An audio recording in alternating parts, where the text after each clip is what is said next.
Growing up, I had a great home. I had parents that loved me. We're together all the time. We had a family restaurant, and my family was a godly family. I grew up in church. Everything changed for me when I was about 10.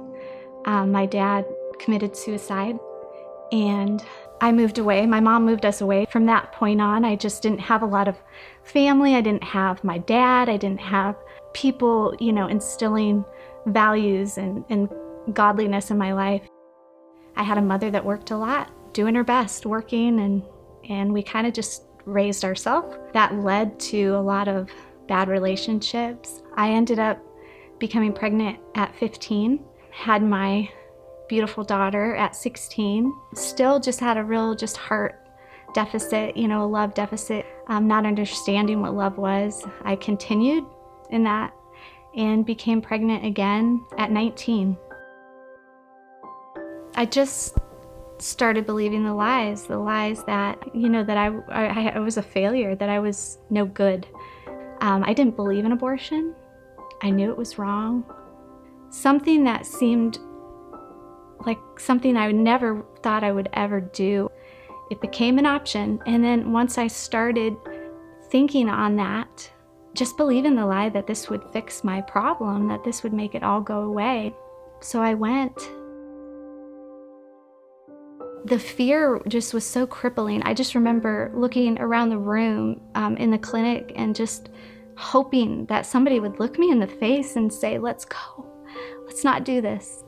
They moved us from room to room very strategically. It's a very strategic thing that they do to keep us calm, to keep us moving, to keep us from talking to each other. The procedure itself was painful, and then when it was over, there was no follow-up. There was no, are you okay? That night, cried myself to sleep.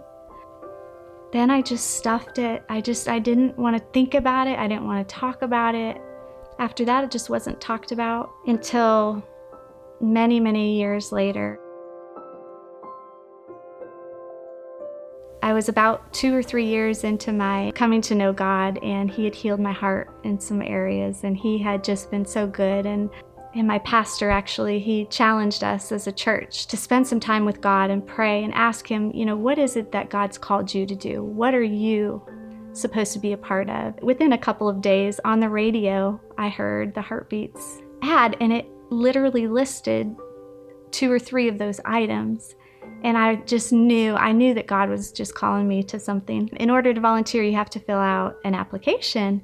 And on that application, it asks us about our relationship with God, and then also asks kind of some of our past, and asked in there if we had ever had an abortion. And for the first time since my abortion, I actually answered that question honestly.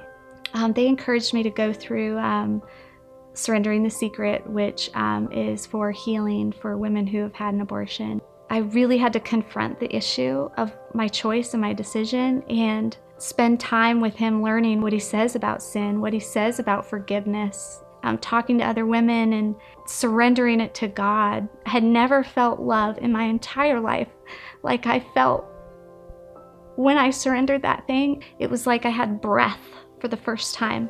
I am so thankful. I look at my daughters, having 3 daughters, and looking at them knowing that my grandbabies, I won't lose my grandbabies to abortion. I won't, because I'm able and free to talk to my family and to talk to others about it. That's a powerful thing.